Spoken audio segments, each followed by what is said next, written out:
लाखों लोग त्वचा की गंभीर बीमारियों से जूझते हैं और महंगे इलाज के बाद भी उन्हें आराम नहीं मिलता।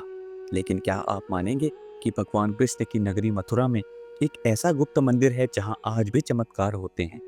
एक ऐसा स्थान जिसके बारे में कहा जाता है कि यहाँ के दर्शन मात्र से त्वचा के रोग छूमंतर हो जाते हैं। आखिर क्या है इस मंदिर का रहस्य और कैसे जुड़ी है इसकी कहानी भगवान कृष्ण की एक सबसे बड़ी भक्त कुब्जा से?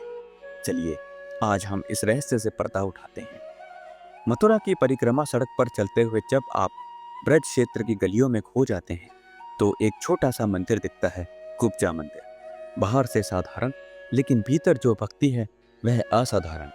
यही वह स्थान है जहां श्री कृष्ण की मूर्ति राधा रानी के साथ नहीं बल्कि एक दासी कुब्जा के साथ विराजमान है। पूरे ब्रज में यह अकेला मंदिर है जहां यह अनोखी जोड़ी दिखती है। स्थानीय लोग बताते हैं कि जब से यह मंदिर बना है तब से लोग त्वचा रोग, खुजली, एक्जिमा, सोरायसिस जैसी समस्याएं लेकर आते हैं और दावा करते हैं कि कुछ ही दिनों में आराम भी मिल जाता है। मैंने भी देखा, बाहर खड़े भक्तों के चेहरों पर उम्मीद है, अंदर पूजा के बाद शांति है। यह विश्वास इतना गहरा है कि हर मंगलवार और शनिवार को यहाँ विशेष हवन होता है और चंदन का उपटन चढ़ाया जाता है जिसे प्रसाद स्वरूप लगाने से लाभ मिलता है। कहानी उस समय की है जब कंस मथुरा पर राज करता था। उसकी महल में एक दासी थी, कुब्जा। कुब्जा शब्द का मतलब ही कुबड़ वाली। वह जन्म से ही झुकी हुई पीठ और टेढ़े शरीर के साथ चलती थी, इसलिए लोग उसे छेड़ते और मजाक उड़ाते। लेकिन उसके भीतर कोई दुख नहीं, सिर्फ भगवान के प्रति प्रेम था। रोज सुबह वह चंदन पीसकर महल की स्त्रियों के लिए उपटन तैयार करती। एक दिन की बात है, कृष्ण और बलराम मथुरा में प्रवेश कर चुके हैं। गली गली में उनकी चर्चा है कि देवकी वासुदेव के पुत्र आए हैं। कुब्जा भी अपने घड़े में चंदन भरकर महल की ओर बढ़ रही थी। रास्ते में एक सुंदर युवक ने उसका मार्ग रोक लिया। उसकी आंखों में करुणा थी, मुस्कान में गहराई। कुब्जा ने सोचा शायद ये भी मजाक ही उड़ाएंगे, पर युवक ने कोमल स्वर में कहा कि मैं तो तेरे चंदन के लिए नहीं, तेरे भक्ति भाव के लिए रुका हूँ। कहते ही उसने कुब्जा की ठुड्डी अपनी उंगलियों से हल्के से ऊपर उठाई और दूसरे हाथ से उसके पैरों पर दबाव डाला और चमत्कार हुआ। कुब्जा का शरीर सीधा हो गया, पीठ की कुबड़ गायब, चेहरे पर ऐसा सौंदर्य आया कि अप्सराएं भी शर्मा जाएं। वह युवक श्री कृष्ण थे। कुब्जा ने पूछा, प्रभु, मैं तो नीच दासी, मुझ पर ऐसी कृपा? श्री कृष्ण मुस्कुराए, भक्ति में ना कोई उच्च है ना कोई नीच, सच्चा रूप तो भाव का होता है। उसी दिन से कुब्जा उनकी प्रिय भक्त बन गई। ब्रज के लोग कहते हैं जब तक श्री कृष्ण मथुरा में थे वे कुब्जा के घर भोजन करने अवश्य जाते थे। यही कारण है कि आज भी उसी कुब्जा के नाम पर मंदिर बना है जहां भगवान उसके साथ विराजमान है। मंदिर के पुजारी बताते हैं कि हर हफ्ते 2-3 परिवार ऐसे आते हैं जिनके बच्चे या वयस्क सालों से त्वचा रोग से परेशान हैं। एलोपैथी, होम्योपैथी, आयुर्वेदिक सब ट्राई कर चुके हैं।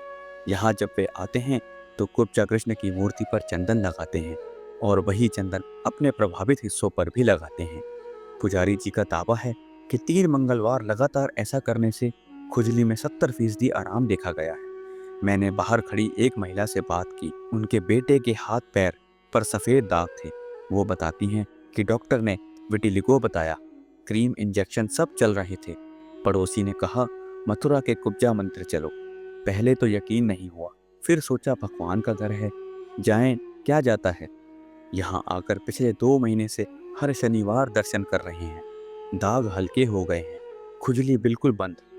वैज्ञानिक स्तर पर भले ये दावा सिद्ध ना हो, लेकिन आस्था का असर शरीर पर होता है, ये बात वैज्ञानिक भी मानते हैं।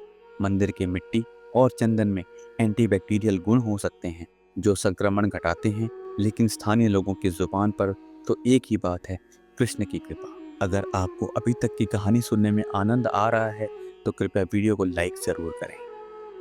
अब जानते हैं कुब्जा मंदिर कैसे पहुंचे। मंदिर मथुरा जंक्शन से करीब 3 किलोमीटर दूर है। ऑटो वाले को बोलिए परिक्रमा मार्ग का कुब्जा मंदिर, वे छोड़ देंगे। सुबह 7 से दोपहर 1 बजे तक और शाम 4 से 8 बजे तक दर्शन होते हैं। मंगलवार और शनिवार को विशेष हवन होता है तो भीड़ ज़्यादा रहती है।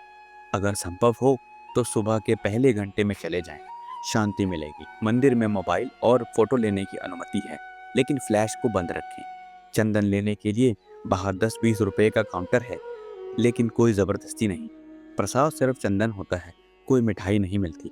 पास में ही एक छोटा कुंड है जिसे कुब्जा तीर्थ कहते हैं। वहाँ हाथ पैर धो सकते हैं, लेकिन स्नान की अनुमति नहीं है। आसपास जूते चप्पल की दुकान और प्रसाद की थोड़ी दुकानें हैं, लेकिन खाने पीने का बेहतर विकल्प मुख्य रोड पर ही मिलेगा। महिलाओं के लिए अलग छोटा कतार बना रहता है, तो घंटा भर भी लाइन में लगना पड़ सकता है। एक टिप देता हूँ, सफ़ेद कपड़े पहनकर जाएं तो चंदन के दाग कम दिखेंगे और फोटो भी अच्छी आएगी। जूता पार्किंग मंदिर के 50 मीटर पहले है, तो पैदल ही आगे बढ़ें। कुब्जा मंदिर सिर्फ त्वचा रोगों का इलाज नहीं कराता, यहाँ एक बड़ा संदेश है। ईश्वर सुंदरता नहीं, भावना देखता है। जब कुब्जा कुबड़े शरीर के साथ चंदन लेकर जाती थी तो समाज ने उसे कुरूप कहा, लेकिन भगवान ने उसी को अप्सराओं से भी ज्यादा सुंदर बना दिया। ये सिखाता है कि हमारी कमियां हमारी पहचान नहीं, बल्कि हमारा प्रेम और दया का भाव है। आज के समय में जब लोग फिल्टर लगाकर सोशल मीडिया पर परफेक्ट फोटो ढूंढते हैं, तब कुब्जा की कहानी याद दिलाती है कि इम्परफेक्शन भी खूबसूरत है। बस जरूरत है सच्ची भक्ति की। मंदिर में आपको कोई बड़ा धन दौलत वाला चढ़ावा नहीं मिलेगा, लेकिन मिलेगा एक साधारण सा चंदन का टुकड़ा, जो आपकी त्वचा को ठंडक देता है और दिल को भी। ब्रज के बुजुर्ग कहते हैं, कुब्जा हो या कोई और, भगवान के दरबार में पहुंचने के लिए ना तो सुंदर चेहरा चाहिए और ना ही पैसा, सिर्फ सच्चा मन चाहिए। ये बात हर उस शख्स के लिए है जो खुद को कमतर आंकता है। त्वचा का रोग ठीक हो या ना हो, आत्मविश्वास का रोग तो यहाँ जरूर दूर हो जाता है। तो दोस्तों, कुब्जा मंदिर की कहानी और चमत्कार पर आपकी क्या राय है? क्या आप मानते हैं कि भक्ति से त्वचा रोग ठीक हो सकते हैं, या ये सिर्फ आस्था का असर है? कमेंट में ज़रूर लिखिए। अगर ये वीडियो आपको प्रेरित कर गया हो तो शेयर करें, ताकि और लोग भी इस रहस्यमय स्थान के बारे में जान सकें।